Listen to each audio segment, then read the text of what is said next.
Hello, my bariatric family. This is Lisa Love. I'm coming with my next installment of my VSG journey. Before I start, I just want to do a little disclaimer and say that these videos are going to be about my experience. So everyone's body is going to react differently and heal differently. So I'm just here to provide information so that you're aware of what possibly might, occur or what your experience might be post surgery. If you see me keep looking down, it's because I have some notes. So just let you know that. I began my journey. My journey began. It took about 8 months to a year before my actual surgery. So the process took about 8 months to a year. When I started the process, I was at 360 pounds. By the time I weighed in to day before the surgery, I was at 325 pounds. Part of that is due to the fact that you have to do a 1 to 2 week liquid diet prior to the surgery. It's extremely difficult. I mean, I'm not gonna lie. I caved. I ended up eating one meal per day in the evenings, basically because I was fine during the day, and then when nighttime came, it was like all hell broke loose. So, um, I cried myself to sleep most nights. I was so disappointed and angry at myself.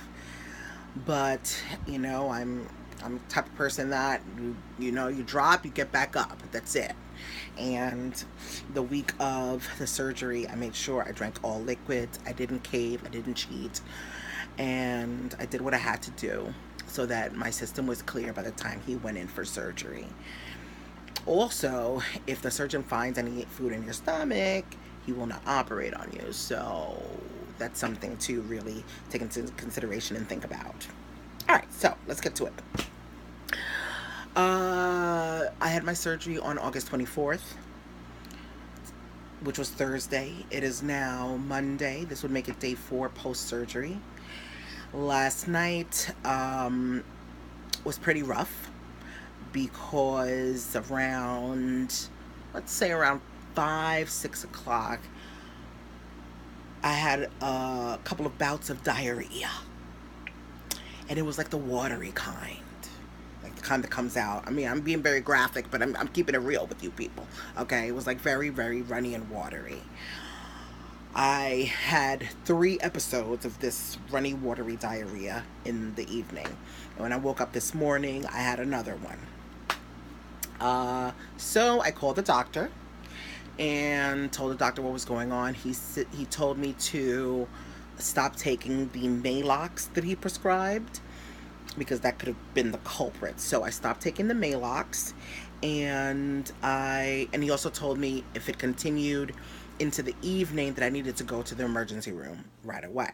So I stopped taking the Malox. I drank some of my sugar-free sports drink, which I'm going to show you guys, what I've been drinking thus far in a minute.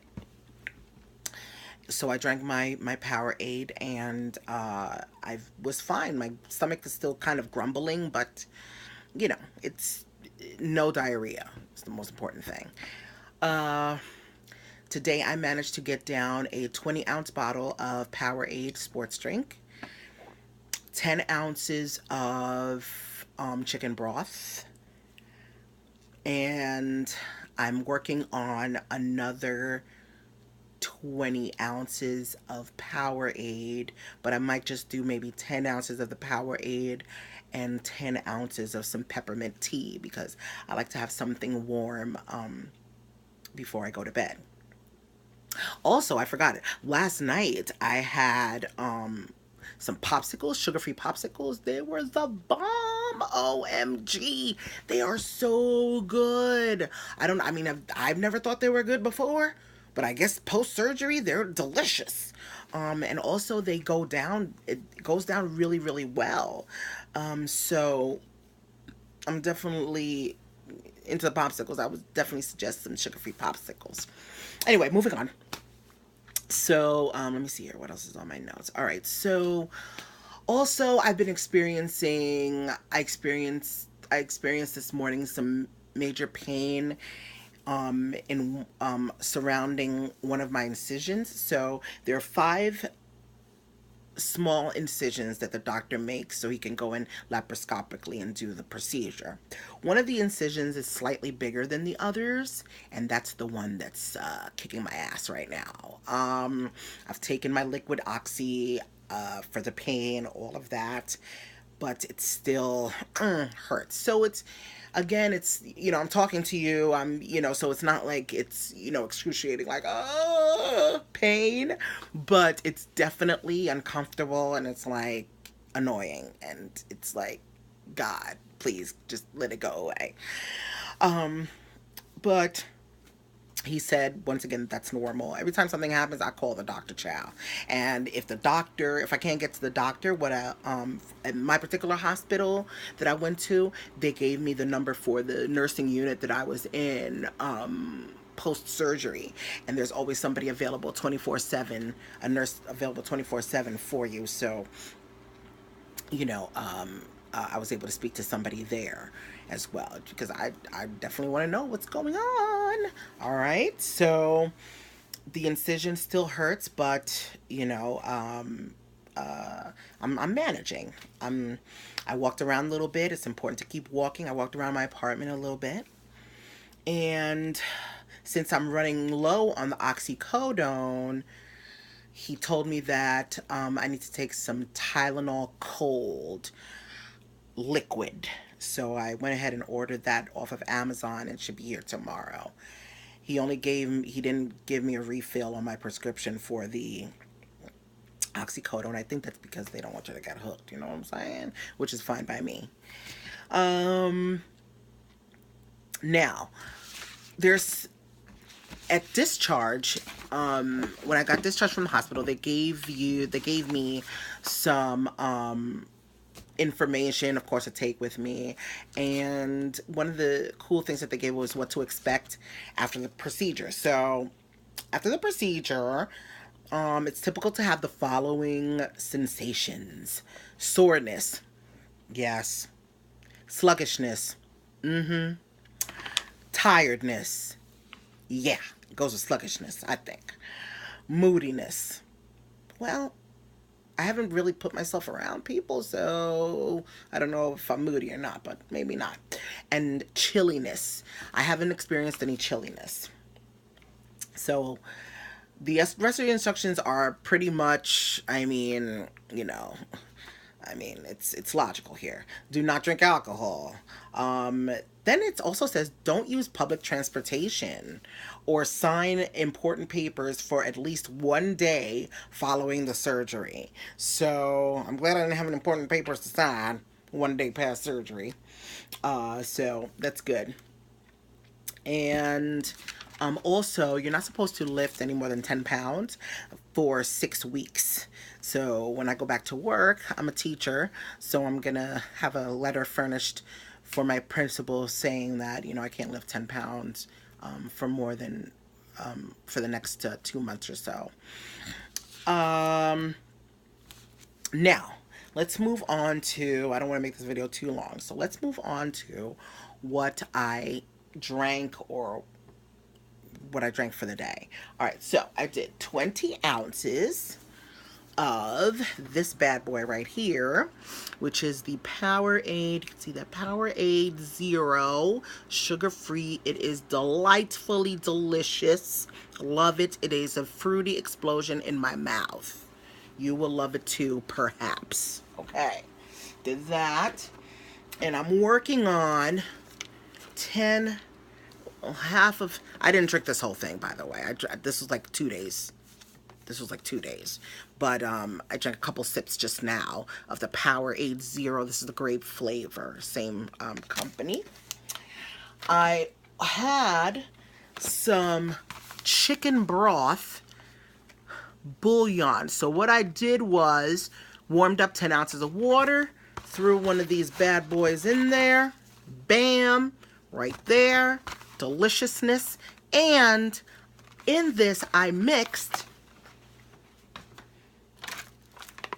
a scoop of this. This is very important, folks. This is unflavored protein powder. Very essential for your first week post-surgery because you got to get your protein in somehow. So I mixed this in with the soup, with the bouillon chicken broth, and also with the Powerade. Can't taste it at all. Very good. Now, in the bouillon, I gotta say, it does get clumpy. You know, so if you're not into that, it's not gonna work for you. However, because I kind of looked at it like, ugh, it looks a little clumpy. But however, you know, when I tasted it, it kind of tasted like I was actually chewing on something. So I was just kind of pretended it was chicken and dumplings. What else? All right, here we go. It worked. Also, very important to keep your medications that you're supposed to take. So you're supposed to take calcium, magnesium, and vitamin D. I happen to find this on Puritan's Pride. It's a liquid-based calcium, magnesium, and vitamin D. It is strawberry flavored. Taste. The taste is okay. I mean, it's nothing to write home about, but it does the job. And I also take a chewable multivitamin. It's all the way in my room, so I'm not going to go and get that right now. But I take a chewable multivitamin also from Puritan's Pride. And later on, or maybe tomorrow morning, I'm going to have a little tea. This is a little chamomile tea, very relaxing. Also settles your stomach. Also good for the diarrhea that I was experiencing. So this is very good. All right. I took my blood pressure medication, which is a really teeny tiny pill, hydrochlorothiazide, I think it's called. And the rule about the pills, from what my doctor told me, is that if the pill or capsule is bigger than the size of an M&M, like a regular M&M, not the peanut one, the regular one, then you have to do the liquid form of it. So my blood pressure pill is like half the size of an M&M, so I was good to go with that. All right, so I think that I covered everything. Let me just take a look. Yeah, I think I covered everything so far of what I experienced today. I hope you guys enjoyed the video. Please make sure you like and subscribe, and also tell your friends to like and subscribe as well. And I will be back for another installment tomorrow. All right. I hope you guys have a really good evening, and I hope to hear from you soon. Bye, my beautiful bariatric family. Later.